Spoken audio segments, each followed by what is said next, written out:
Hola, un cordial saludo para todos. Damos inicio al seminario web número 17 sobre protección radiológica en radiología pediátrica a cargo del doctor Ramón Sánchez de Estados Unidos, a quien agradecemos su tiempo y excelente disposición. Como bien saben, es un seminario que quedará en la historia como el primero que hacemos en diferido debido a la cuarentena generalizada que se presenta en la mayoría de nuestros países por cuenta del coronavirus. Los objetivos son revisar los principios básicos en protección radiológica, analizar los riesgos posibles del uso de la radiación ionizante en radiología diagnóstica, discutir los pasos para controlar los riesgos de las radiaciones ionizantes en radiología pediátrica. Asimismo, saludamos al ingeniero Eduardo Medina Gironcini, quien gracias a su iniciativa se vienen desarrollando los seminarios web con participación de destacados especialistas. Eduardo es especialista en protección radiológica, con más de 30 años de experiencia, presidente de la Red Latinoamericana de Protección Radiológica en Medicina, secretario general de la Federación de Radioprotección de América Latina y el Caribe, presidente de la Red Latinoamericana para la Educación y Capacitación en Tecnología Nuclear LANEN, miembro fundador y exdirectivo de la Sociedad Peruana de Radioprotección. Hola Eduardo. Hola, los seminarios web son organizados por la Red Latinoamericana de Protección Radiológica en Medicina, Red LAPRAM, la cual fue creada en diciembre del año 2017 y está integrada por especialistas de la región con el objetivo de fortalecer la protección radiológica en las aplicaciones médicas de las radiaciones ionizantes, y para lo cual brindan su experiencia, dedicación y tiempo para desarrollar diversas actividades, destacando la difusión de información técnica, la capacitación, la conformación de diversos grupos de trabajo para tratar temas de interés común y la realización de simposios internacionales y eventos técnicos sobre protección radiológica en medicina en diversas ciudades latinoamericanas. En la organización de esta actividad se cuenta con el auspicio de la Red Latinoamericana para la Educación y la Capacitación en Tecnología Nuclear, LANEN, creada en diciembre del año 2010 en la ciudad de Lima como una red de instituciones vinculadas con la capacitación, el entrenamiento y la divulgación de la ciencia y la tecnología nuclear en todos sus aspectos. Hoy cuenta con 78 miembros plenos y colaboradores, entre los cuales hay varias organizaciones de protección radiológica. Cabe mencionar que los seminarios web son posibles gracias al apoyo que nos brinda la empresa Cibert de Medellín, Colombia, miembro del ANE y de la red LAPRAM. Y en especial queremos agradecer a nuestro amigo Pablo Giraldo, fundador de la empresa. Él es ingeniero biomédico, magíster en protección radiológica en la Universidad Politécnica de Valencia, España, e impulsor y organizador del diplomado virtual sobre protección radiológica que se realiza periódicamente. Agradecemos a nuestro amigo Ramón por su colaboración y predisposición para exponer este importante tema. Y a todos los que nos van a ver en este seminario web por seguirnos todos los seminarios y darles a conocer de que todos están en la red LAPRAM, que es en el canal de YouTube. Ahora dejo incluso la palabra a Ramón para conducirte, a Pablo para conducir este seminario web. Muchas gracias. Bueno, gracias Eduardo. A continuación presento a nuestro expositor. Ya van a ver su gran trayectoria. El doctor Ramón Sánchez es licenciado en Medicina y Cirugía por la Universidad de Valladolid, España, en el año 1993. Realiza especialidad de radiodiagnóstico entre el 95 y el 98 en el Hospital Príncipe de Asturias, afiliado a la Universidad de Alcalá de Henares, en Madrid, España.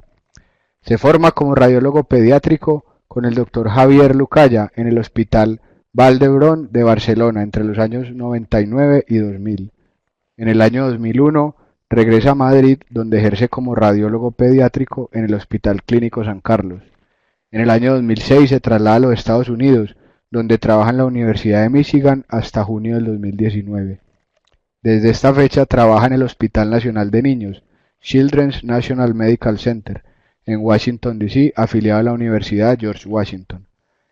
Miembro de la Sociedad Española de Radiología, Sociedad de Radiología Pediátrica, de la Sociedad Radiológica de Norteamérica y ha colaborado con la Organización Panamericana de la Salud, la Comisión Internacional de Protección Radiológica, la Agencia Internacional de Energía Atómica.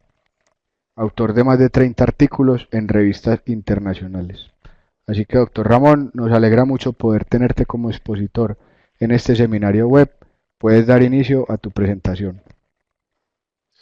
Pues muchísimas gracias, Eduardo Medina, y a Pablo Giraldo por esta invitación y por la presentación tan buena que han hecho. del curso y espero que en alguna otra opción, en alguna otra oportunidad tenga opción de colaborar de nuevo con ustedes. Bueno, como ya me han presentado tanto Eduardo como Pablo, soy médico radiólogo dedicado a la radiología infantil desde hace aproximadamente 20 años. Y como les han comentado, pues estoy trabajando en el Hospital Infantil de la ciudad de Washington, en la capital de los Estados Unidos. Em, el- Voy a pasar de diapositiva. No tengo ningún conflicto de interés y como dice un radiólogo amigo argentino que se llama el doctor Lipich, dice que tampoco tiene él dice, ni interés en tener conflictos. El único disclaimer que tengo es que, perdonen si, bueno, mis conocimientos en protección radiológica y en radiofísica son, bueno, pues porque me gusta mucho la protección radiológica, me gusta mucho, eh, sobre todo, eh, eh, el control de calidad, control de imagen, pero recuerden que no soy ni físico ni especialista en radioprotección. Y esta charla, que como ven la tengo en inglés, es una charla que en general tengo enfocada a pediatras, radiólogos residentes y luego pues también compañeros radiólogos, ¿de acuerdo? De acuerdo, Ramón, no hay ningún problema. Antes, muchas gracias Bueno, nuevamente. los objetivos de esta charla, como bien han apuntado anteriormente, es sobre todo aprender sobre los potenciales riesgos que se derivan del uso de las radiaciones ionizantes. Em, Estar familiarizados con las dosis de medida que se utilizan para medir estas radiaciones y para mí lo que es más importante desde mi punto de vista de radiólogo, de clínico, es bueno, darles una serie de consejos de aquellos métodos que disponemos para controlar los riesgos. Y dentro de un poco hablaré un poco de qué riesgos nos, nos hacemos cargo. ¿Por qué es un tema, digamos, importante? Bueno, es de todos conocido que el número de estudios de imagen que utilizan radiaciones ionizantes está aumentado de forma casi exponencial. Esto es una cosa que empezó ya en los años 70 y sigue, digamos, su auge. En los últimos años ya saben que han sido asombrosos gracias a la introducción de nuevas tecnologías en el diagnóstico por imagen y también al uso terapéutico especializado y por tanto también de los procedimientos guiados por radioscopia, que han hecho posible que ahora se realicen procedimientos que hace unos años pues eran imaginables. Una cosa que tenemos que tener en cuenta es que yo soy radiólogo pediatra y voy a hablar un poco de la importancia, digamos, de los niños y del uso de radiaciones ionizantes en niños. Recuerden que todo el mundo sabe o debería saber que los pacientes pediátricos deben ser tratados de una manera diferente a sus homólogos adultos y hay varias razones de peso. Una de las razones de peso es que son los niños a una igual dosis de exposición tienen un mayor riesgo a desarrollar los efectos nocivos de las radiaciones. Y por otro lado, los niños tienen mayor sensibilidad a las radiaciones y en general tienen una esperanza de vida mayor, por lo que existe más tiempo para que estos efectos nocivos de la radiación se manifiesten.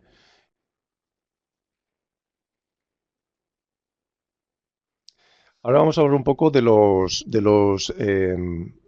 orígenes de la radiación. La mayoría de las radiaciones a las que estamos sometidos vienen del medio ambiente, generalmente del radón, de los rayos cósmicos, de comida que ingerimos y digamos, de la Tierra. Pero hay que tener en cuenta que muchos de estos orígenes no son naturales, sino que son radiaciones que están producidas por el hombre.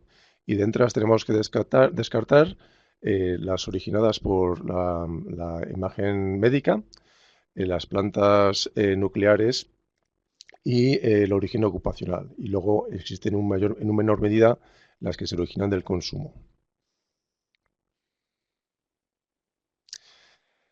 Si a ustedes les preguntase cuál es la forma, digamos, de radiación ionizante que provoca más radiaciones y les diese estas opciones, las plantas nucleares, la radiación ocupacional, la originada del consumo o la de la imagen médica, pues tengan en cuenta que la imagen médica es la que en principio genera más radiaciones ionizantes.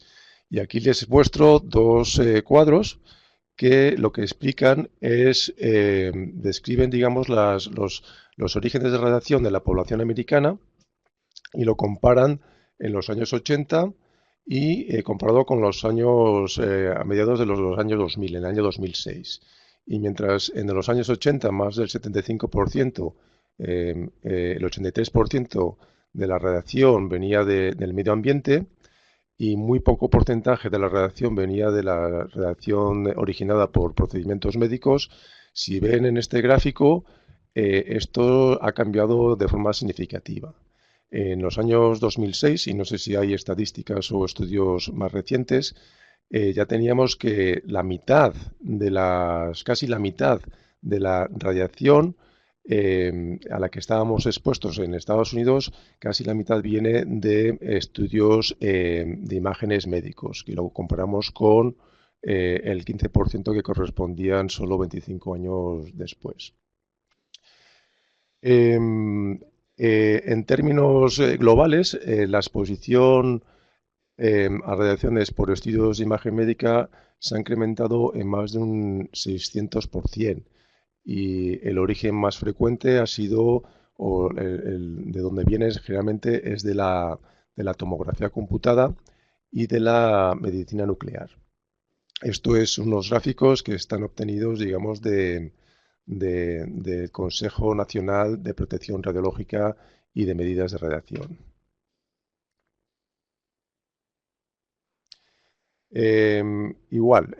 ¿Cuáles son los estudios, las modalidades de imagen que originan radiaciones ionizantes? Bueno, pues disponemos de la medicina nuclear, disponemos de la radiología intervencionista, de la tomografía computada y de la radiología diagnóstica y de la fluoroscopía. Y de estas tres modalidades de imagen, la que produce a nivel global más radiaciones ionizantes es la tomografía computada sin ningún tipo de dudas. Se estima que hasta un 10% o en los Estados Unidos de todas las tomografías computadas que se hacen se realizan en edad pediátrica. Y recuerden que la dosis absorbida en los tejidos y órganos es relativamente alta. Y bueno, todo un poco varía en función de los parámetros que utilizamos, y eso hablaremos un poco de la optimización, porque puede variar desde 2 hasta 30 miligrays en los órganos expuestos. Hablaremos un poco más de medidas y de cuánta dosis se origina de media por cada estudio de imagen. Este es un artículo que mucha gente lo ha puesto de referencia, de hecho tiene casi 5.000 citas. Este es un artículo escrito por el doctor David Brenner, que es un profesor de biofísica en la Universidad de Columbia, en Nueva York, que escribió en el año 2007, creo. Y fue un poco lo que empezó la revolución en temas de protección radiológica, al menos en los Estados Unidos. Desde mi punto de vista, en muchos países europeos yo creo que eran más conscientes de los riesgos de la radiación y tenían, digamos, como más conocimiento, o por lo menos eran más sensibles. Pero en Estados Unidos esta preocupación por la protección radiológica creo que se ha puesto de manifiesto un poco más tarde que en otros países. Hice un poco, este artículo fue muy llamativo y salió, digamos, no solo en la prensa científica, pero se citó mucho en la prensa no científica. Y hablaba un poco de que aproximadamente en los Estados Unidos se hacían 62 millones de tags en los Estados Unidos y que casi 4 millones de ellos se realizaban en pacientes de edad pediátrica. Y eso corresponde a un 15% de todos los estudios de TAC que se hacen de media en los Estados Unidos. Y bueno, en este artículo se habla que, bueno, que la tomografía computada tiene una mayor dosis de radiación que otros métodos de imagen, como la radiología convencional. Luego revisa un poco cuál es la tecnología de la tomografía computada, sus aplicaciones, sus indicaciones, no solo en pacientes sintomáticos, sino también se está haciendo mucha tomografía computada en pacientes asintomáticos como motivos de screening. Y hace un poco hincapié en el número tan importante, el incremento tan importante de tomografías que se están realizando.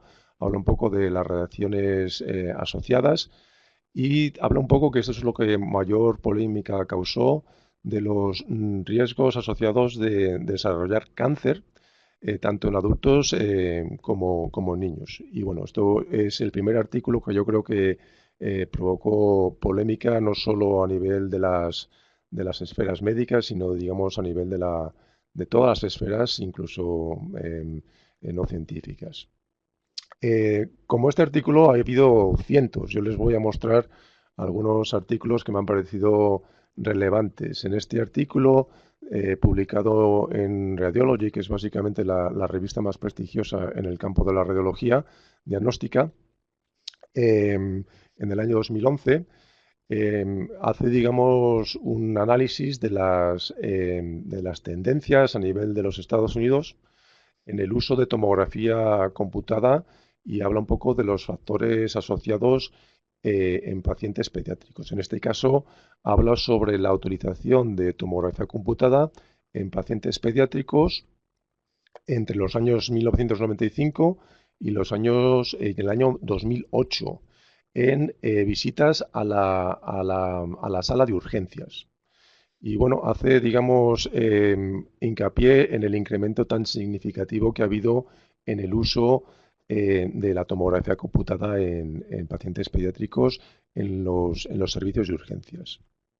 Eh, por ejemplo, en este tiempo que transcurre desde el año 95 al año 2008, pues se vio un incremento casi de 5, multiplicado por 5 del número de CTs que se realizan en estos centros de urgencias únicamente. Eh, y dice que el incremento anual es aproximadamente de un 13,2% respecto al año anterior.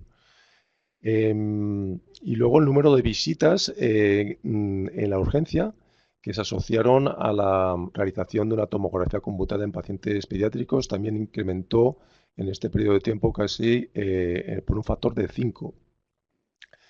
Luego también hace un hincapié muy importante, este artículo, es como aquellas urgencias pediátricas que son monográficas, o sea, que son en hospitales puramente pediátricos, la utilización de la tomografía es mucho menor, perdón, es mucho menor que en aquellas urgencias generales en las que ven pacientes pediátricos. Y esto es muy importante y hablaremos un poco de uno de los paradigmas de la protección radiológica, que es la optimización, y cómo es importante que cuando se hagan estudios de imagen radiológicos en pacientes pediátricos, bueno, que si es posible se hagan en centros especializados y por lo menos con técnicos que sepan o sean conscientes de los riesgos de la radiación y que sea, digamos, un centro especializado. Está claro que cuanto más conocimiento y más específico sea un centro, menos estudios se hacen y aquellos estudios se optimizan para que emitan una radiación menor.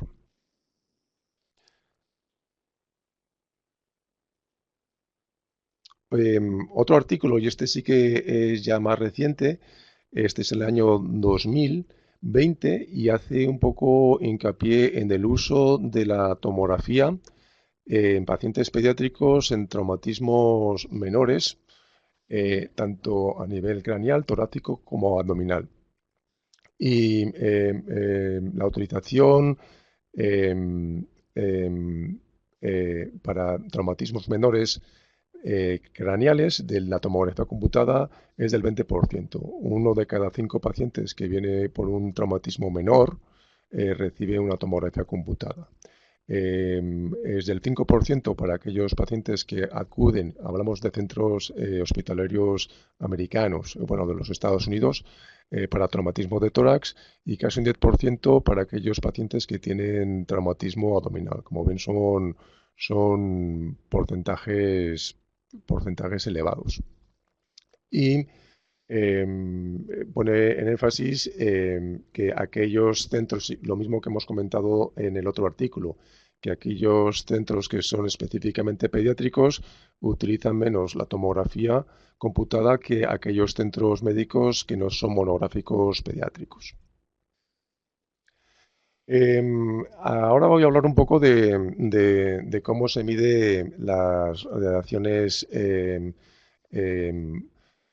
provocadas por estudios, digamos, de imagen. Y bueno, aquí les recuerdo que yo no soy ni radiofísico ni especialista en protección radiológica. Pero bueno, ya saben que hay varios métodos de medir las radiaciones. Hay unos métodos que se llaman directos, que realmente no son especialmente útiles en medición, digamos, para estimar los riesgos, digamos, estocásticos. Y se puede medir de muchas maneras. Se puede medir un poco lo que es la radiación incidente en el paciente, pero recuerden que eso en principio no es tan relevante para lo que corresponde a lo que son la medición de riesgos.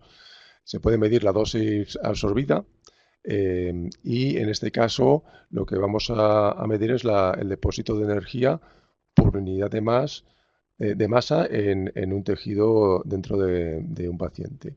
Pero aquí tenemos varios problemas. Uno de los problemas es que, bueno,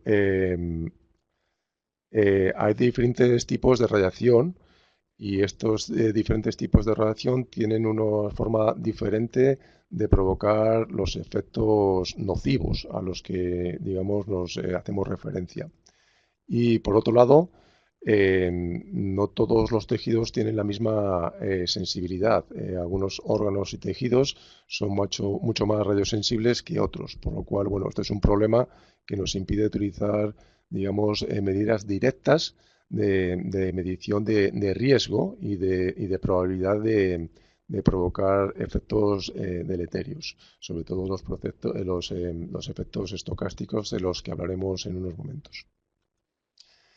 En este caso es importante utilizar métodos de medición indirectos y el sistema internacional utiliza, digamos, la unidad de medida del Sirvent. Y bueno, en algunas publicaciones de la Comisión Internacional de Protección Radiológica ofrecen una discusión detallada de estas medidas. Es importante tener en cuenta que se puede medir, o lo que hacemos referencia a la dosis equivalente, que es la energía depositada en un órgano específico, pero el problema es que una misma dosis equivalente tiene una probabilidad de causar un daño y una severidad del daño que varía en función de los órganos y tejidos expuestos. Y cada tejido tiene, digamos, un valor de ponderación diferente. Aquí les muestro en este cuadro distintos órganos y su valor de ponderación correspondiente. Y bueno, estas medidas de vez en cuando bueno, pueden variar. Pero vean aquí como generalmente en pediatría nosotros estamos especialmente preocupados por las gónadas, por el tejido mamario y también estamos preocupados por el tiroides y hacemos siempre que sea posible, lo que sea posible, digamos, para disminuir la radiación en estas zonas. Y bueno, pues, por ejemplo, y hablaremos un poco más de lo que podemos hacer, pero en muchos, también de de los ojos para disminuir, digamos, la radiación a los cristalinos y como, por ejemplo, en nuestro hospital, siempre que se haga una tomografía de cráneo, se intenta evitar, digamos, que el haz del TAC llegue a los ojos. Hacemos una colimación y hacemos una orientación del haz para evitar, digamos, zonas que pueden ser que sean más susceptibles a daño. Luego, por otro lado, tenemos lo que hablamos de la dosis efectiva, que lo que trata de reflejar es el detrimento global teniendo en cuenta las distintas dosis equivalentes en todos los órganos y tejidos del cuerpo. Y esta dosis se obtiene de la suma ponderada de las dosis equivalentes en los tejidos y órganos pertinentes. Y bueno, hay algo que debemos decir, que esta dosis efectiva, y bueno, esto es controvertido, se tiene que utilizar de forma orientativa y no para establecer niveles de riesgo en exposiciones de forma retrospectiva o a individuos particulares o incluso para hacer evaluaciones epidemiológicas. Cuando hablamos de riesgos de las radiaciones ionizantes, estos son algunas de las opciones. Bueno, esta diapositiva generalmente la tengo para que haya una interacción con los oyentes y puedan, digamos, intentar adivinar cuál es la respuesta. Aquí hablamos de cuáles son los efectos de las radiaciones y pongo estas opciones. El cáncer, efectos genéticos, lesiones cutáneas, la presencia de cataratas, infertilidad, muerte celular o todos los anteriores. Y la respuesta correcta es todos los anteriores. Las radiaciones ionizantes son capaces de provocar estos efectos en las personas. ¿Cuáles son los mecanismos por lo cual las radiaciones provocan estos efectos? Bueno, pues en principio hay varios mecanismos. Los fotones de la radiación depositan energía a nivel de nuclear y esto provoca ionizaciones. Estas ionizaciones provocan un daño del ADN. Y este daño se puede realizar de dos maneras, tanto a nivel directo como a nivel de la creación o la generación de radicales libres. ¿Y cuáles son los efectos que pueden tener? Bueno, pues tenemos dos tipos de efectos, que son los efectos inmediatos, que es la muerte celular, generalmente se denomina también necrosis por radiación, y el daño celular. Y esto es lo que va a hacer referencia a los cambios, digamos, de las células que pueden provocar tanto defectos en el nacimiento como el desarrollo de malignidad. Hay básicamente dos tipos de efectos que quiero comentarles. Uno son los efectos determinísticos, que también se llaman reacciones tisulares, y estos efectos solo ocurren cuando muchas células de un órgano o tejido mueren y únicamente se manifiesta de forma clínica cuando la dosis de radiación supera un límite o umbral. Depende del tejido, del efecto clínico y de la cantidad de dosis que se emite. Y como hemos dicho, se requiere sobrepasar un límite o umbral para que estos efectos se pongan de manifiesto. Cuando esta dosis supera el umbral establecido, que es distinto para cada órgano, la probabilidad de que ocurra este efecto deleterio es del 100%. Todas las personas expuestas presentan el daño. Y la severidad del daño aumenta también al incrementar las dosis. En principio, estos son efectos que no vemos con frecuencia en radiología diagnóstica. Sí, por supuesto, se ve en radioterapia, pero bueno, el objetivo de esta charla es hablar de radiología diagnóstica. Pero sí que hay que tener en cuenta que aunque sean raros en radiología clínica, diagnóstica, sí que se pueden manifestar. Estos son algunos de los efectos que puede ocurrir.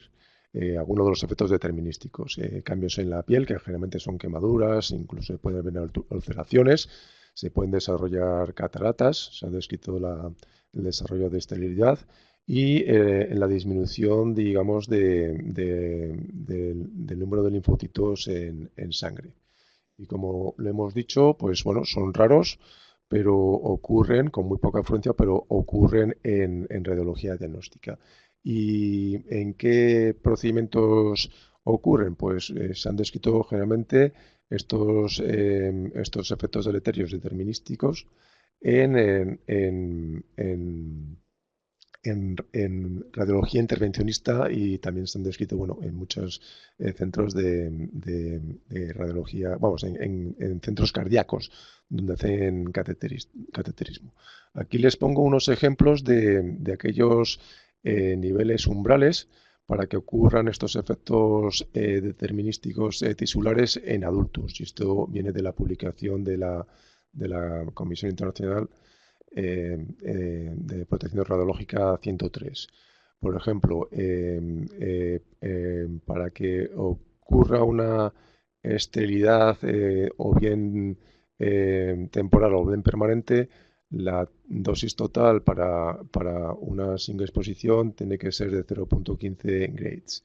Aquí otro ejemplo que pongo es para la esterilidad en ovarios.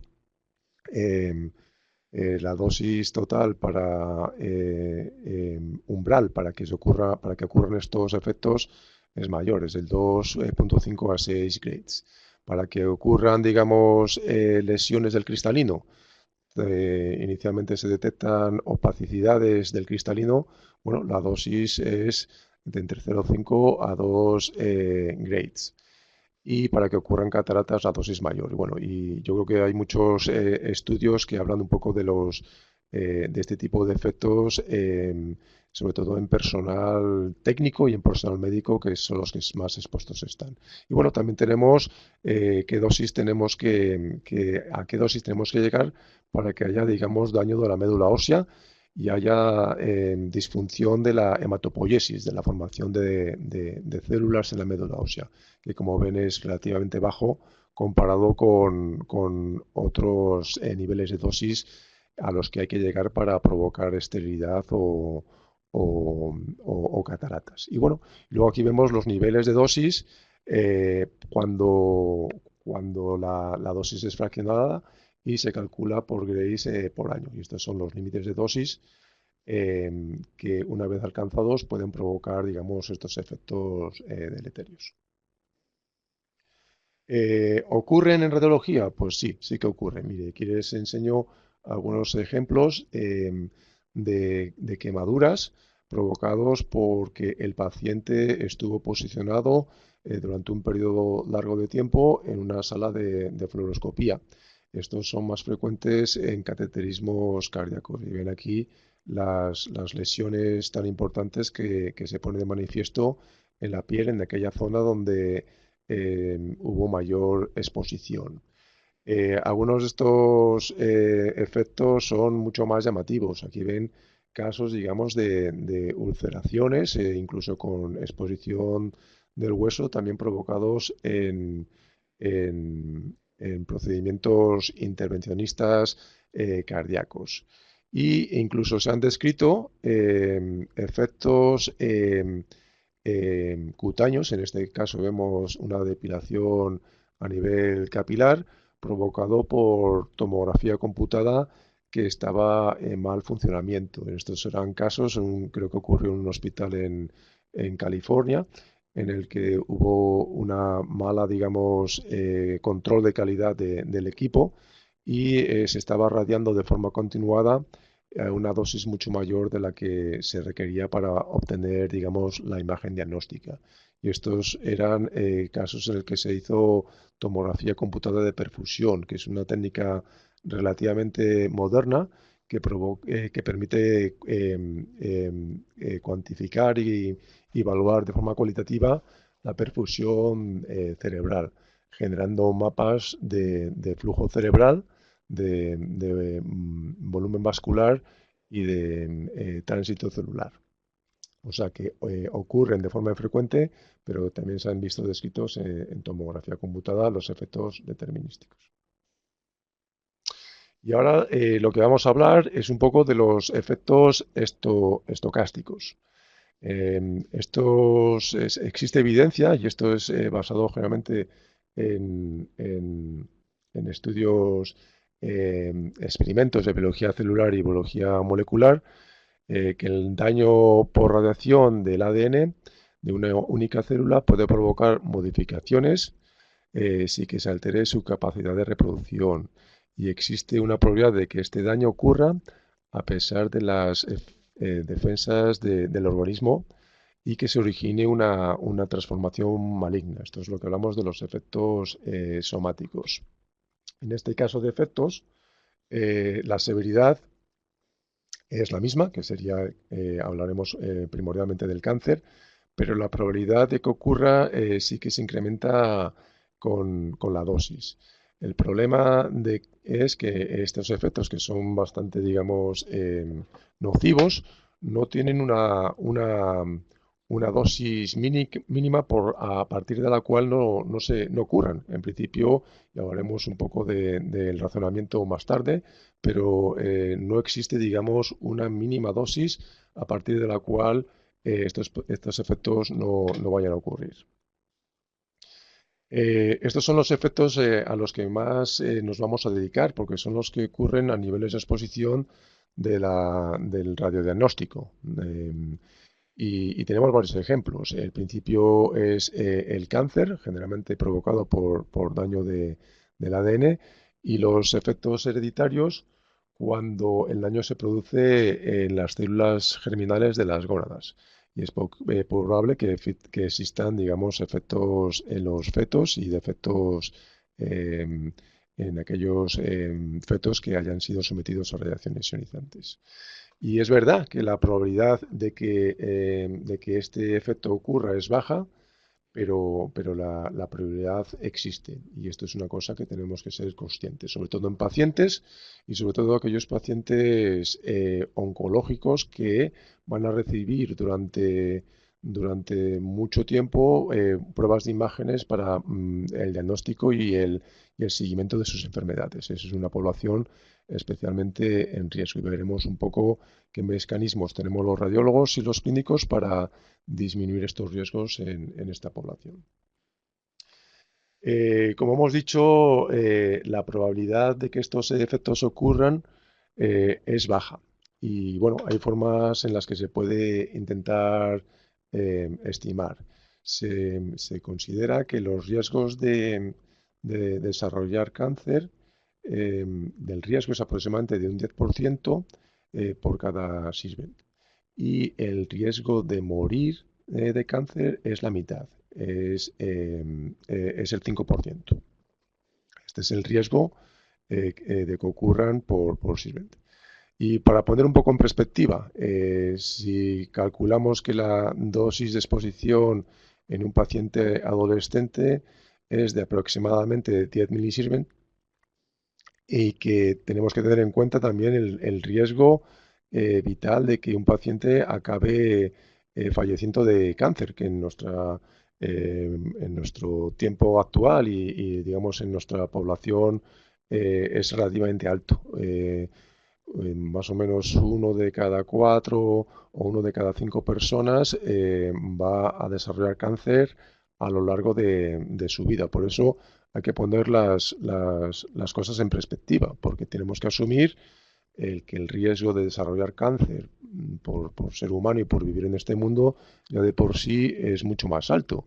Y si lo ponemos en perspectiva, el incremento de riesgo de desarrollar cáncer a lo largo de la vida por haberse realizado una única tomografía computada es relativamente bajo. Ese incremento es del 0.03 al 0.05. Y también lo podemos poner en perspectiva. Y yo que soy conductor habitual de motocicletas, pues me llamó la atención que es equivalente al riesgo de morir o de tener un accidente de coche cuando se conducen 7.500 millas, o en el caso mío, que esto lo hago básicamente cada 6 meses, de conducir una moto durante 1.000 millas. ¿De acuerdo? Con lo cual es importante, y esto es una cosa que nos ayuda muchas veces a nosotros los radiólogos, a los clínicos, cuando los padres o los cuidadores de los pacientes nos preguntan sobre los riesgos de las radiaciones. Esto es una cosa que por lo menos los radiólogos tenemos que ser conscientes, y hablaremos un poco de las herramientas que tenemos para hablar este tema que es muy delicado con los pacientes y con sus padres. Eh, Otra cosa, digamos, importante, que es cómo se calcula el riesgo, la probabilidad de que ocurra cáncer secundario al uso de radiaciones ionizantes en estudios de imagen médica. Bueno, pues lo que tener en cuenta es que en principio se asume el modelo lineal sin umbral de radiación, que estima que la mortalidad por cáncer asociada a exposiciones radiológicas en la población general fluctúa entre una fracción de 1 a varios tantos por ciento de mortalidad global por cáncer. Y asume que este daño es proporcional a la dosis a todos los niveles de dosis, sin que exista, digamos, una dosis mínima a partir de la cual no hay riesgo. Y bueno, esto se asume, y la mayoría de los físicos y especialistas en protección radiológica lo tienen como es lo que asumen. Pero hay que tener en cuenta que si bien existen muchos estudios de los efectos deleterios a nivel, digamos, de radiaciones altas, aquellas que ocurren en radioterapia, bueno, pues hacer experimentos a nivel celular con dosis, digamos, pequeñas, las que se utilizan en medicina, en diagnóstica, pues son difíciles de realizar. Por lo cual, bueno, es algo todavía un poco difícil de calcular con certeza cuál es este riesgo. Luego hay que tener en cuenta que este riesgo no tiene una distribución uniforme en una población. Algunos pacientes, por ejemplo, por su estado de salud, están expuestos a un mayor número de exploraciones radiológicas, o también en algunos casos, algunos pacientes, como en el caso de los fetos, de los embriones y algunos niños con predisposición genética al desarrollo de cáncer, pues son más radiosensibles. También, por otro lado, el detrimento de esperanza de vida es mucho mayor cuando el cáncer ocurre en edades tempranas que cuando se manifiesta en edades avanzadas.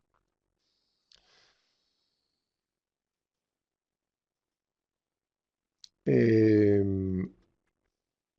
¿Cómo se ha estimado la probabilidad de cáncer por radiaciones ionizantes? Pues bueno, la mayoría de las veces y la mayoría de los estudios son estudios retrospectivos y estudios epidemiológicos, sobre todo en los supervivientes de las bombas atómicas de Hiroshima y Nagasaki, en población expuesta a radiaciones con sus condiciones médicas, generalmente en tratamientos con radioterapia, em, en aquellos trabajadores de plantas nucleares, y bueno, también en accidentes nucleares como fue el accidente de 1986 que ocurrió en Chernobyl. Y bueno, aquí se hicieron muchos datos, se sacó mucha información útil epidemiológica de los riesgos de desarrollar cáncer. El problema es que muchas veces los riesgos que se calculan en radiología diagnóstica vienen, digamos, de este tipo de estudios, que son editos epidemiológicos y que, bueno, son difícilmente extrapolables en algunas maneras. Pero bueno, muchas veces nosotros como, como médicos, radiólogos, y que tenemos trato con los pacientes y con los padres, a veces nos preguntan cuánta radiación se ha usado en el procedimiento que acaba de usted de realizar a mi hijo, por ejemplo, en una cistografía. Y bueno, pues tenemos que tener al menos unas tablas, unas dosis de referencia para poderles explicar. Y siempre nos gusta hacerlo, siempre ponerlo en perspectiva de, digamos, de la dosis de exposición del medio ambiente, que ya de por sí es alta. Y aquí les pongo algunos ejemplos. Por ejemplo, tenemos que tener en cuenta que en Estados Unidos la exposición a radiaciones ionizantes por el medio ambiente que tenemos, digamos, por vivir donde vivimos, es de alrededor de 3 milisievert por año. Y bueno, la dosis que se estima por la radiación de una radiografía de tórax es bajísima comparado con la dosis natural que tenemos en el medio ambiente, es de 0,01 milisieverts. Luego hay, por supuesto, exploraciones que tienen mayor radiación. El tránsito intestinal depende un poco en función de cómo se realiza, pero la dosis puede llegar a ser de hasta 6,5 milisieverts. Y las cistografías miccionales, pues bueno, hasta del 3,2 milisieverts en algunos estudios. Y por supuesto, de todas las exploraciones diagnósticas, la que más radiación es la tomografía computada y sobre todo la tomografía computada en el abdomen. Luego también hay otras exploraciones que son menos frecuentes, como los PETs, que la tomografía por emisión de positrones, que todavía tienen mayor, digamos, dosis que estos otros tipos de estudios. Muchas veces otra manera que tenemos los clínicos cuando hablamos con los padres que están muy sensibilizados es estimar la radiación en función de los procedimientos que hemos realizado en función con días de exposición.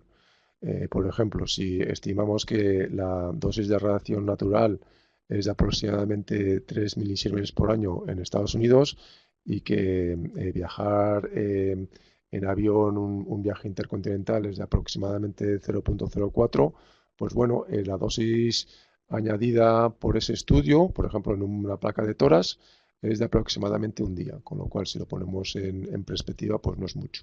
Pero bueno, cuando vamos a otros estudios, como estudios validados de tránsitos intestinales, pues ya la dosis sí que aumenta cuando se pone en perspectiva con la dosis, digamos, de radiación por el medio ambiente, que llega casi a los 8 meses de radiación. Una cistografía se inventa incluso hasta el año, y en tomografía abdominal pues corresponde a 20 meses de exposición por el background, exposición ambiental. Y bueno, estos son datos que nosotros utilizamos una página web que se llama la Image Gently Campaign. Aquí ven la página web, que es www.imagegently.org, que intenta, digamos, sobre todo a pacientes, familiares y a médicos, a hablar un poco en una forma que es fácil de entender, de cuáles son los efectos de las radiaciones, cómo se miden y qué es lo que está haciendo los médicos y la sanidad para disminuir estos efectos. Otra manera de presentarlo, que a veces lo presentamos así, es los riesgos de la radiación en función al riesgo vital de tener un cáncer por el que puedas fallecer. Y bueno, esto es un poco tablas que también son útiles para, digamos, determinar un poco el nivel de riesgo. Por ejemplo, cuando se realiza una radiografía de una extremidad, por ejemplo, de un brazo, el riesgo es de por menos de 1 por millón. En una radiografía de tórax el riesgo es de 1 por millón. La radiografía de columna ven como el riesgo aumenta, pero sigue siendo muy bajo. Y bueno, vemos aquí que en el caso de una cistografía es de 1 por 10.000, de una tomografía de cráneo es de 1 por 5.000 y ya va aumentando, digamos, en el caso de la tomografía de abdomen, que el riesgo, digamos, es de 1 por 1.000.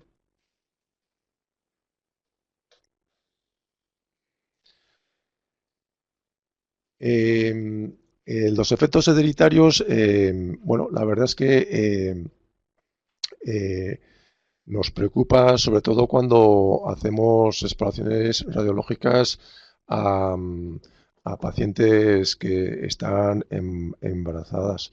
Y nosotros en nuestro centro y en la mayoría de los centros de Estados Unidos, siempre y cuando se tenga que realizar una exploración radiológica a una paciente que esté embarazada o que pueda estar embarazada, pues tienen que firmar un consentimiento informado, digamos, en el que se asume, digamos, el riesgo y se explica, digamos, los riesgos. Ese es el nivel al que se ha llegado, digamos, en los Estados Unidos. Y estos efectos son los que se observan en aquellos pacientes en el que uno o ambos de los padres han sido irradiados antes de la concepción.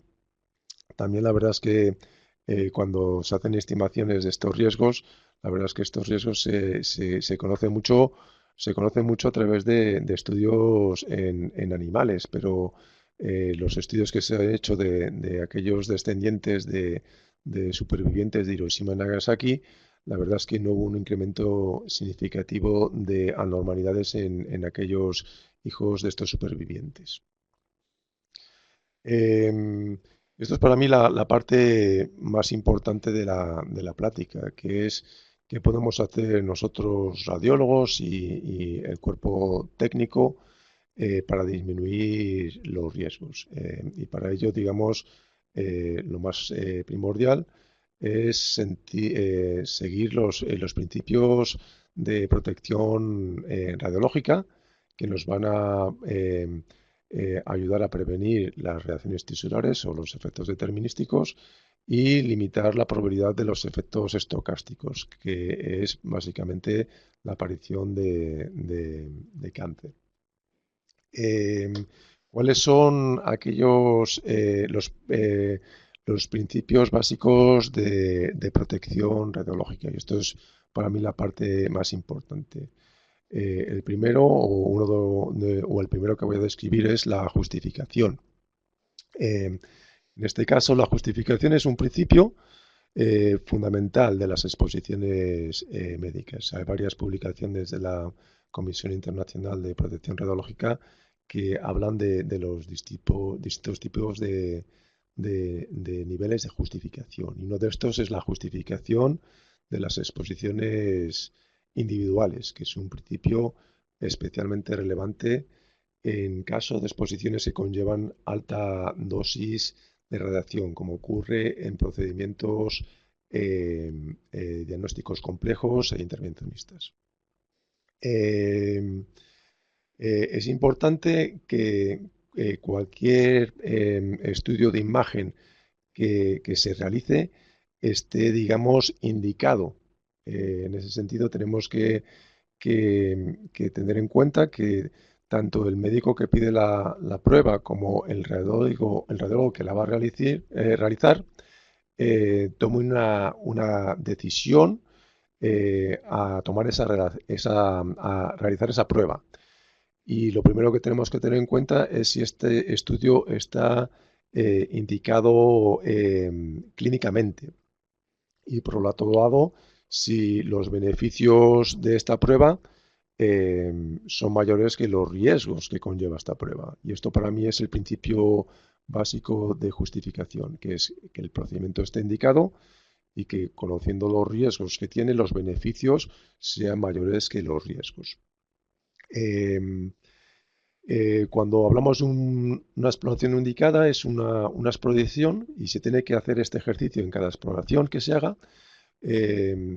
Y tenemos que saber que cada exploración debe revertir en un efecto neto para el paciente o para la salud pública y que el resultado influya tanto en el diagnóstico como en la decisión terapéutica. Y acordaros de que es importante documentar la solicitud de un procedimiento radiológico. Esto es parte, digamos, de control de calidad, que toda exposición que se realice tiene que venir acompañada de un documento de solicitud. Y otra cosa importante que hay que tener en cuenta es que los resultados que se esperan de esa prueba no se puedan obtener con otros métodos que tengan menor riesgo o que tengan ningún riesgo, como es en el caso de los ultrasonidos o de la resonancia magnética, y que también se realice y se interprete por personal competente.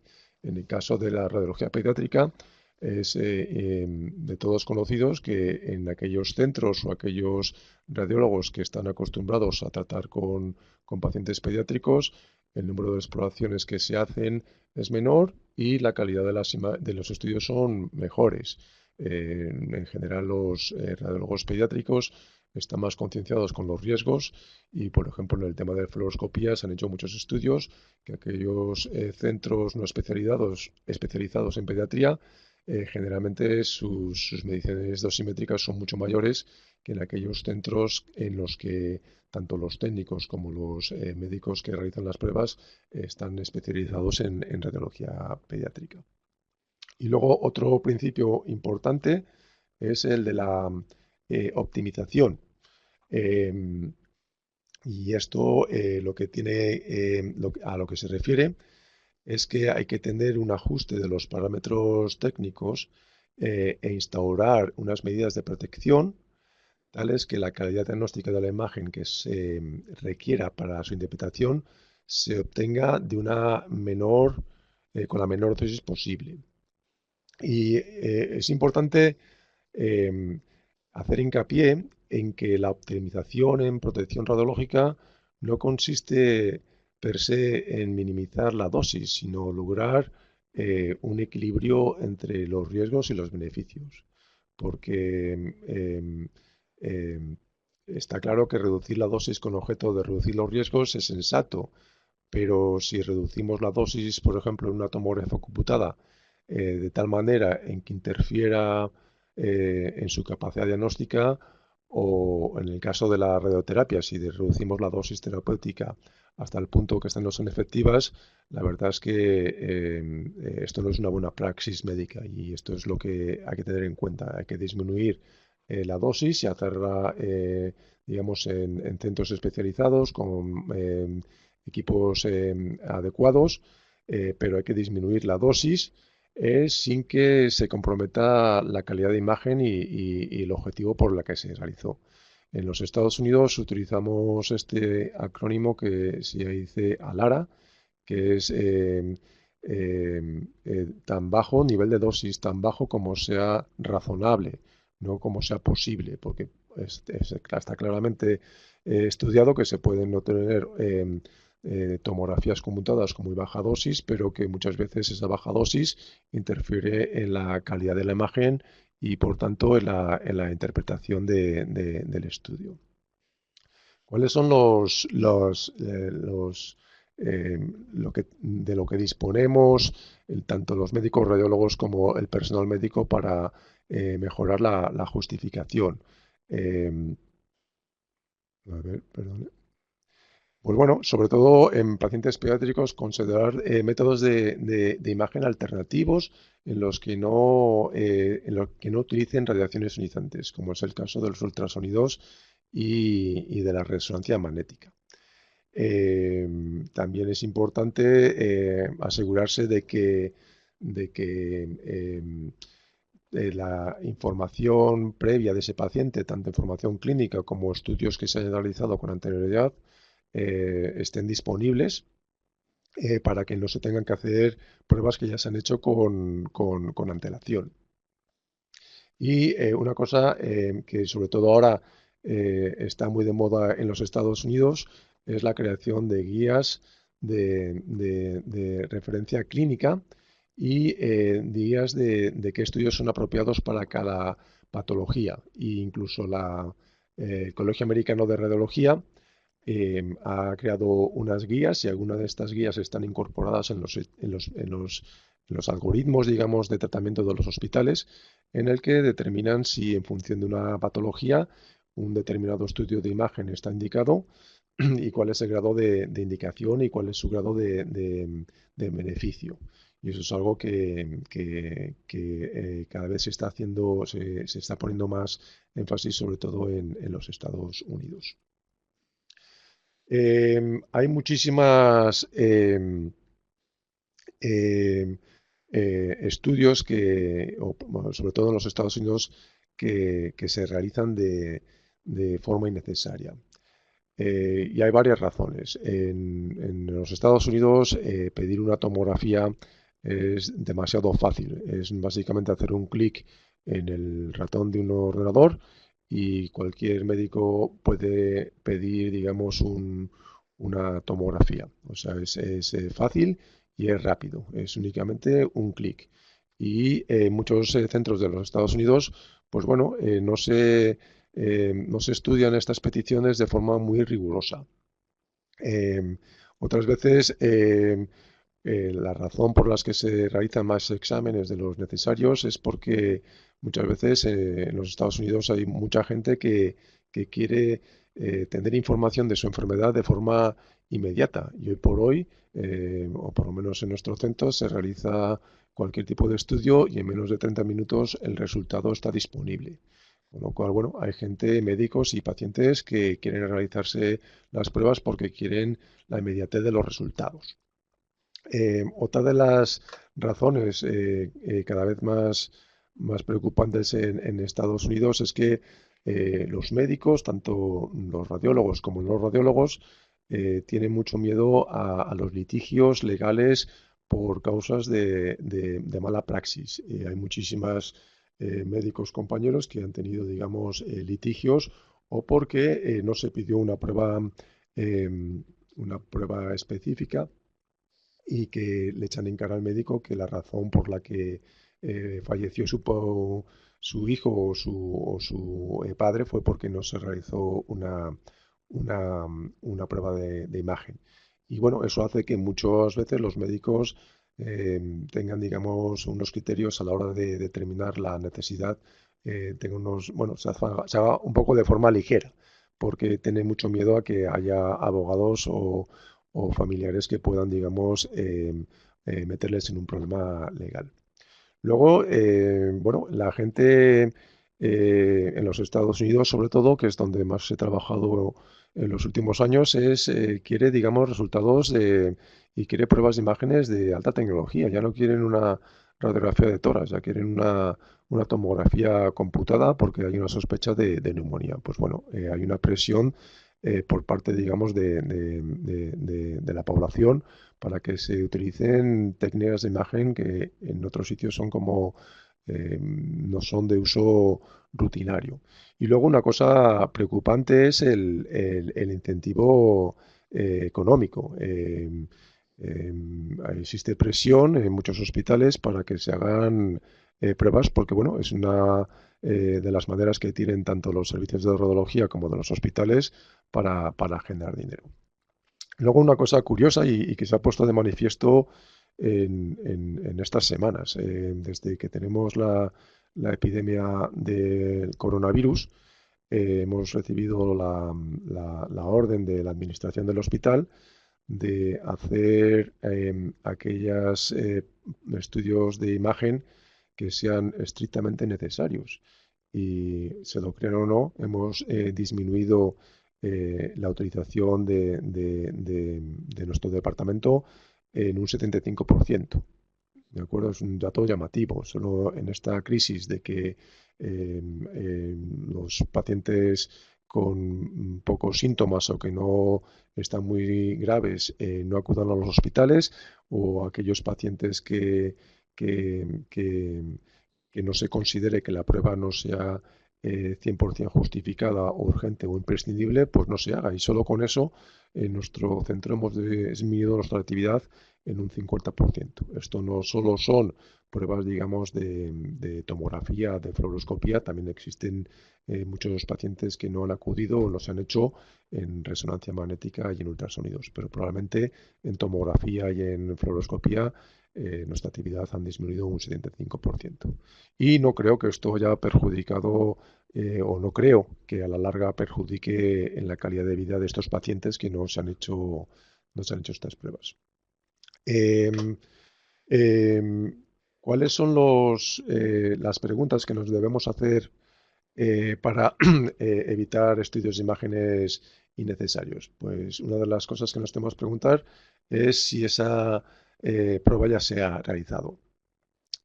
Muchas veces, por ejemplo, nosotros somos un hospital de referencia y nos remiten pacientes de otros hospitales y muchas veces estos pacientes tienen pruebas realizadas en otros centros. Nosotros siempre somos responsables, estamos obligados a revisar esas pruebas y no realizarla de nuevo. En otros centros, muchas veces por motivos de litigio y por incentivos económicos, obligan a que todas las pruebas se repitan de nuevo, cosa que yo creo que no esté justificado. Otra pregunta que nos tenemos que hacer es si realmente esa prueba la necesitamos. Y sobre todo, tenemos que tener en cuenta en aquellas pruebas cuyos resultados no vayan a afectar al manejo del paciente, o bien porque ya sabemos que el resultado va a ser positivo, por ejemplo, en pacientes que vienen con sospecha de fiebre, tos y dificultad respiratoria, la probabilidad de que tenga una neumonía es alta, y muchas veces aquellos pacientes no van a requerir una realización de una radiografía. Por lo cual es importante tener en cuenta eso. Si el resultado que nos va a aportar esta investigación nos va a cambiar el manejo. Muchas veces lo que tenemos que preguntar es que si esta prueba la necesitamos ahora mismo, porque muchas veces investigamos y hacemos con mucha frecuencia controles evolutivos. O porque realizamos, digamos, las pruebas antes de que el paciente haya pasado un tiempo recomendable de tiempo para saber si esos síntomas han desaparecido o no. En nuestro hospital o en otros hospitales también, muchas veces se realizan tomografías computadas en pacientes con dolor de abdominal, nada más llegar a la urgencia, y el paciente a lo mejor presenta 30 minutos de dolor. Muchas veces, bueno, con una buena exploración física se puede determinar si ese abdomen es un abdomen quirúrgico o no.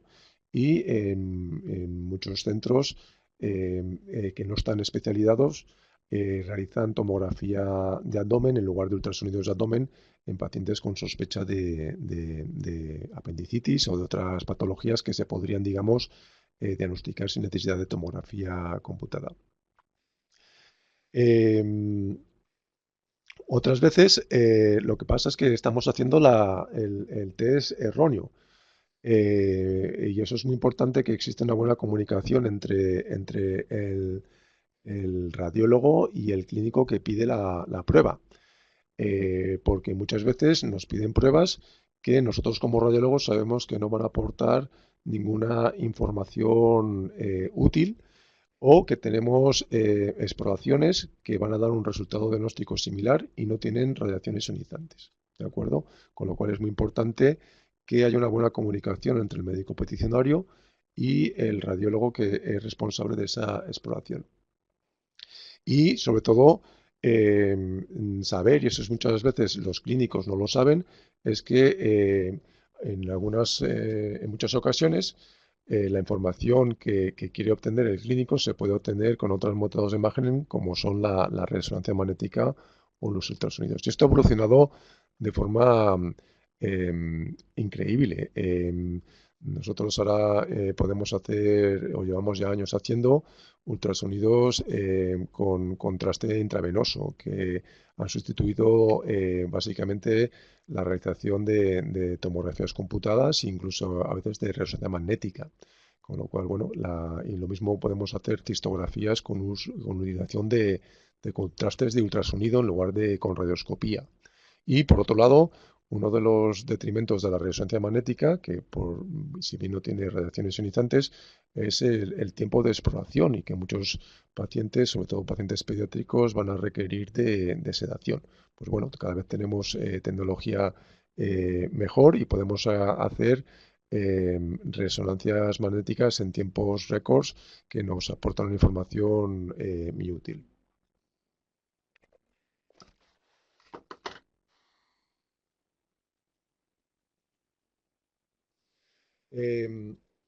Otra cosa de la que tenemos que hablar es de la optimización. Y en esto hablaré un poco sobre la guía de la Comisión Internacional de Protección Radiológica 121, porque hace mucho hincapié en los métodos que tenemos para optimizar los estudios de imagen. Es importante que todo el personal que esté involucrado en la exposición médica tenga un entrenamiento y una educación específica. Es importante que los equipos estén acreditados y que cumplan los estándares internacionales. Y luego es muy importante que el estudio se haga específicamente para el tamaño del paciente. Y esto vemos muchas veces muchos ejemplos de tomografía computada en el que, digamos, se utiliza un field of view que no es el adecuado, un grosor de corte, y esto va en detrimento, digamos, en la dosis de radiación. Luego es importante que hagamos la imagen, sobre todo en tomografía computada, de la zona de interés, la zona clínica de interés. Y vamos a poner ejemplos como esto se puede hacer de forma rutinario. Y sobre todo la tomografía, pues bueno, evitar la realización de múltiples fases. En algunos centros, para una tomografía de abdomen, siguen haciendo 3 fases. Una fase previa a la administración de contraste, una después de la administración de contraste de forma inmediata y una de forma tardía. Pues bueno, que sepan que eso no es lo que se debe hacer y hay que optimizar los estudios para la patología que queremos, digamos, diagnosticar. Aquí ponemos, por ejemplo, ejemplos en los que solo disminuyendo, digamos, el miliamperaje, veremos que podemos detectar la patología a lo que queremos, digamos, por lo que se hizo el estudio. En este caso, no sé si son capaces de verlo en la flechita verde. Esta tomografía computada tiene mucho ruido, tiene mucho grano, pero somos capaces de ver la razón por la que se hizo esta tomografía, que es la presencia de un cálculo renal. Y vean cómo mejora mucho la calidad de imagen. Hay mucho menos grano en esta tomografía y mucho menos grano. La imagen es mucho más nítida en esta tomografía, pero vean cómo la dosis, digamos, en las imágenes más nítidas ha aumentado de forma significativa. Con lo cual, en función de los estudios y sobre todo en pacientes pediátricos, tenemos que optimizar la dosis y la técnica radiológica para lo que queramos estudiar. En el caso, digamos, de la tomografía también podemos ver como en algunos centros se siguen realizando tomografías de abdomen de múltiples fases. Múltiple fase precontraste, tras la administración de contraste y administración tardía. Y, por ejemplo, para esta patología, que era la presencia de una lesión vascular, bueno, o bien se puede hacer una única fase o se pueden hacer otros estudios de imágenes si son disponibles.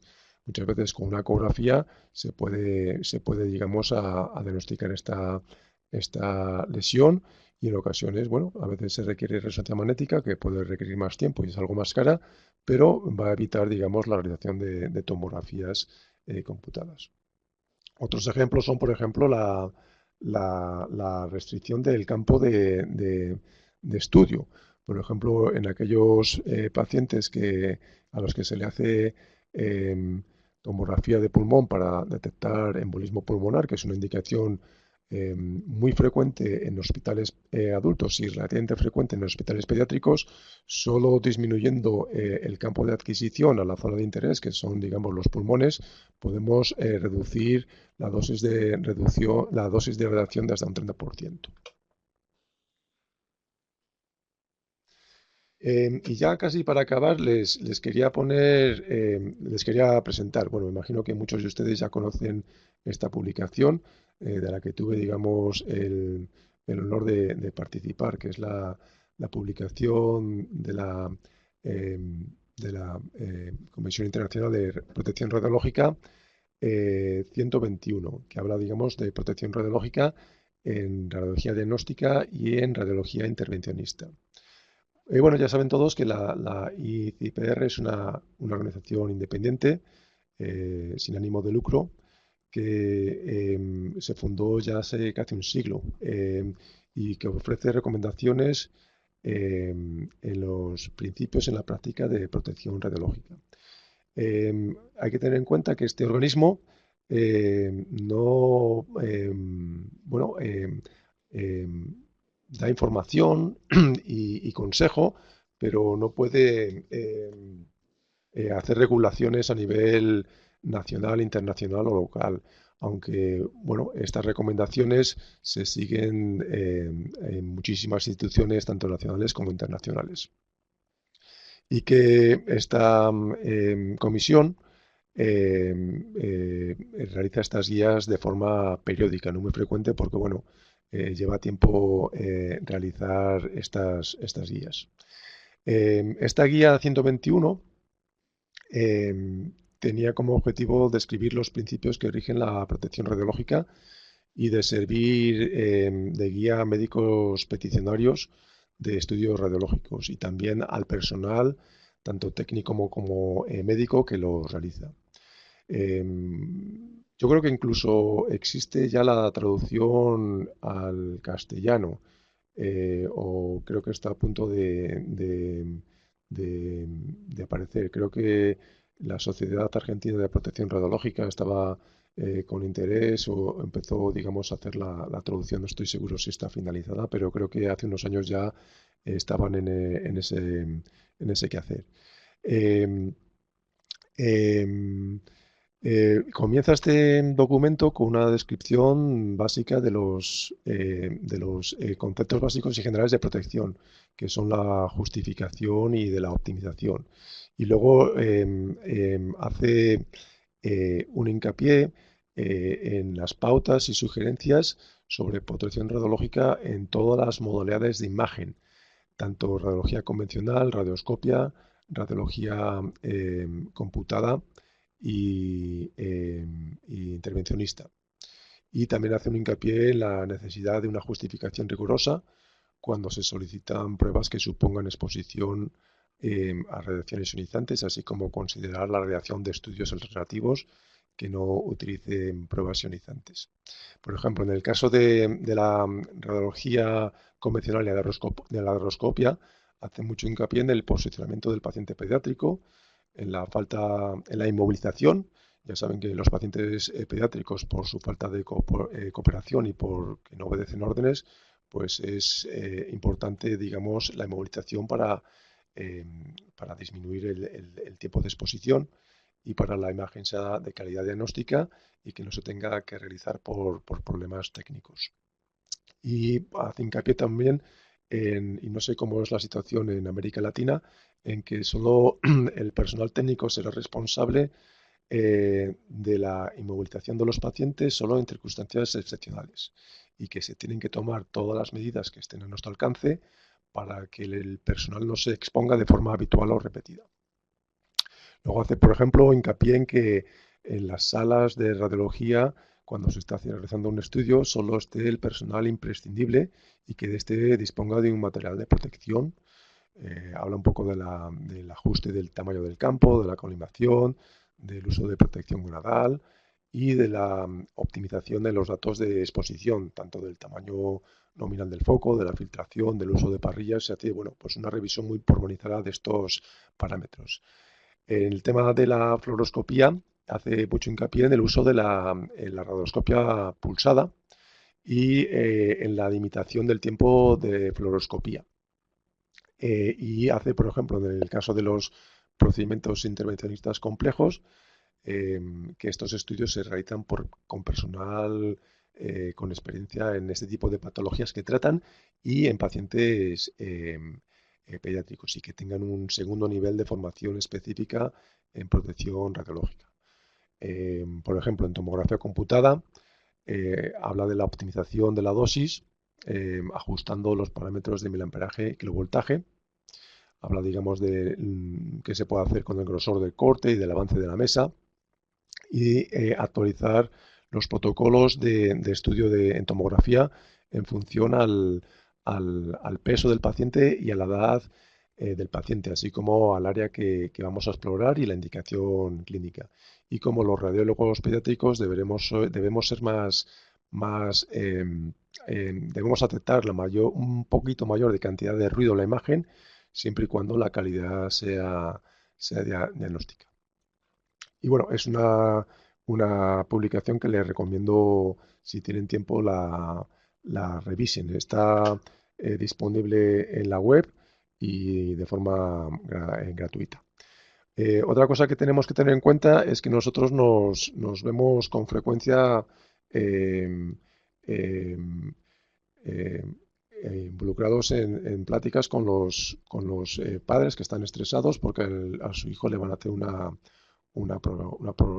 estudio radiológico y han leído pues, que tiene, digamos, riesgos a que se produzca un cáncer. Bueno, pues nosotros de la manera que lo solemos hacer es siempre intentar discutir que los beneficios de esa prueba van a ser mayores que los riesgos que conllevan y asegurarse que en general los estudios médicos radiológicos no se hacen de forma gratuita, sino que se hacen con una justificación.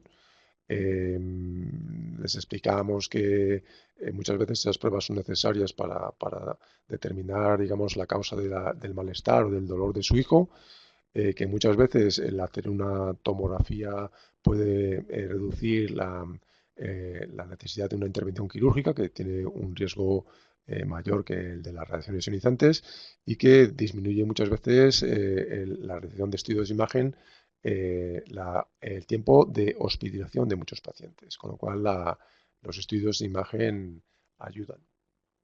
Luego, cuando nos preguntan sobre el nivel de dosis y el riesgo, pues es un poco más peculiar, porque hay que explicarles, bueno, pues que distintos estudios radiológicos tienen una dosis efectiva diferente y que los estudios, digamos, los riesgos individuales de este paciente particular son muy difíciles de estimar, porque es muy difícil extrapolar el riesgo de este estudio que se ha realizado con el riesgo, digamos, global de un paciente a desarrollar cáncer. Y ya con esto acabo. Para que se lleven a casa como cosas importantes, es que los pacientes pediátricos son más radiosensibles y tienen una esperanza de vida mayor, con lo cual, bueno, pues el riesgo a que desarrollen efectos estocásticos es mayor. Decir que el riesgo es bajo, a dosis bajas, y que su relación con el cáncer, bueno, es por todos conocida, pero bueno, todavía existe controversias respecto a qué grado de riesgo hay y cómo se estima ese riesgo. Muchas veces estos efectos, o bueno, no muchas veces, siempre estos efectos tardan en aparecer y ocurren muchas veces muchos años después de realizada la exploración y muchas veces es difícil determinar la causa-efecto y que los riesgos individuales pues son muy difíciles de estimar. ¿Qué más podemos decirle? Que una prueba de imagen radiológica que conlleve la detección de radiaciones ionizantes solo se debe realizar cuando el beneficio sea alto y siempre mayor que el riesgo. Y tener en cuenta estos criterios de ser conscientes de los riesgos, realizar estudios que sean adecuados al proceso médico que se quiere estudiar y es muy importante hacer auditorías tanto en los centros donde se realizan estos estudios para intentar, digamos, que esas pruebas que se realicen con la mayor garantía posible. Y acordarse, sobre todo para aquellos, bueno, personal preocupado por las radiaciones, es que los estudios de imagen médica son buenos, son necesarios y son beneficiosos y que si se realizan de forma indicada, pues sus riesgos son siempre menores que los riesgos son menores que los beneficios.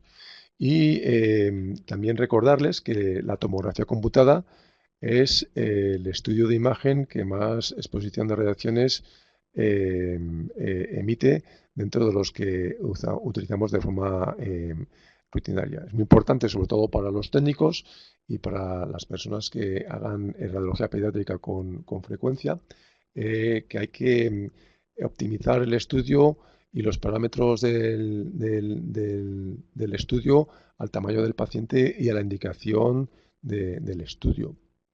Y siempre, sobre todo para los médicos peticionarios, pues tener en cuenta otras alternativas que tenemos que no utilicen radiaciones ionizantes, como son los ultrasonidos y la resonancia magnética. Y con eso les dejo. Aquí les pongo en esta diapositiva algunas páginas web que considero útiles, que les pueden servir, digamos, de referencia en temas de protección radiológica en pediatría. Y recordarles que la publicación de 121 de la comisión está disponible en la página web de la comisión de forma gratuita. ¿De acuerdo? Y eso es todo. Siento que no haya, que el formato ha sido un poco distinto y que no haya, digamos, posibilidad de preguntas, pero me imagino que se podrán hacer preguntas, digamos, de forma virtual en otro momento. Muchas gracias y que Bueno, pasen un buen día. doctor Ramón, muchas gracias a vos, gracias por compartir ese conocimiento con todos nosotros. Felicitaciones por tu magnífica presentación. La verdad es que fue muy clara, o como lo dices, por las características de este seminario, las preguntas que tengan luego las podrán hacer al correo del doctor Ramón o a través de las redes sociales de la red LAPRAM a modo de debate. Simplemente Perfecto. para complementar porque había una imagen, una diapositiva muy interesante que era la de un CT para diagnosticar cálculos, pero a diferentes corrientes. Simplemente, doctor, es que si los parámetros permanecen igual y solamente se modifican los miliamperios, la dosis es directamente proporcional. O sea que cuando teníamos la de 40 y pasábamos a 80 se duplicaba la dosis. Y en el Sí, otro sí. caso, que eran 250 era casi 6 veces mayor. Entonces, Sí, sí, desde luego. es Y muy son digamos, prácticas muy sencillas que muchas veces no se realizan por falta de conocimiento o porque, digamos, los parámetros están estandarizados para un tipo determinado de exploración, como el abdomen, y no se dan cuenta que se puede obtener la misma información con muchísima menos dosis sin que haya detrimento en la calidad de imagen. Y es un poco un papel importante de la educación, sí. Sí, o por algo más complejo que le falta a muchas instituciones, sobre todo cuando no hay médicos, radiólogos interesados en la protección radiológica, y es que haya esa comunicación estrecha entre el tecnólogo y el radiólogo, porque muchas veces el tecnólogo piensa que lo que tiene que mandarle al radiólogo es una imagen, digámoslo, entre comillas, HD. Y ahí es cuando el radiólogo debe retroalimentar y decir, no, vení, esta imagen con menos técnica, probablemente yo vea lo que tengo que diagnosticar y vos puedes bajar la dosis. Eso creo que es lo que más falta en la mayoría de las instituciones, como esa comunicación más directa entre el Sí. radiólogo y el tecnólogo. Nosotros en nuestra institución la comunicación es directa y tenemos seminarios constantemente con los técnicos en los que actualizamos protocolos y les hablamos de la razón de ser de estas medidas. Súper bien. Y la verdad es que son útiles porque muchas veces bueno, es tener el tiempo y las ganas de hacer estos seminarios con los técnicos y darse cuenta de que con pequeños cambios la dosis puede Puede disminuir de bajar. forma significativa. Incluso lo que nos pasa ahora, doctor Ramón, con los equipos nuevos, digitales, llamémoslo así, es que ya vienen con una aplicación. Entonces el tecnólogo básicamente, pues si va a tomar una tomografía de abdomen, pone tomografía de abdomen a paciente pediátrico y tiene una dosis ahí. Muchas veces a nuestros países llegan equipos, digamos, americanos y los pacientes americanos son diferentes a nosotros. Entonces es Diferentes, no, la invitación es un poco a no quedarse con esas aplicaciones, sino que ojalá en las instituciones las aplicaciones las programaran entre el radiólogo y el tecnólogo, obviamente con el proveedor, para hacer claro. los ajustes que sean necesarios. Nosotros siempre lo hacemos con los proveedores. Nosotros, bueno, todos los equipos de tomografía están optimizados para pacientes pediátricos. Y claro, Ujú. el problema que tenemos nosotros en los Estados Unidos es que, claro, el paciente pediátrico varía desde los 0 años, que algunos son de medio kilo, Sí, hasta los 120 kilos de niños de 18 años que vemos aquí. Con lo ay, cual, claro, tú no puedes, tienes que optimizar en función del tamaño, que todos los niños claro. ni siquiera son iguales. Ya no solo los adultos son diferentes a los niños, sino que no puedes hacer un TAC con la misma dosis o no requiere la misma dosis un niño de 600 gramos o digamos de un diámetro de 8 centímetros que un paciente con, bueno, pues con un hábito corporal distinto que lo requiere. Y tenemos parámetros a todos los equipos en función al peso y la verdad es que, bueno, ajustando eso es relativamente sencillo. Y bueno, que muchas veces también es la costumbre del radiólogo, que no se da cuenta, está acostumbrado a una nitidez de imagen y muchas veces no se da cuenta que no necesita esa nitidez para hacer el diagnóstico. Entonces Tal muchas cual. veces es bilateral, es una educación del radiólogo y una educación El del tecnólogo. técnico. Las Tal cual. generaciones más jóvenes creo que son más conscientes y las mayores pues no son tanto.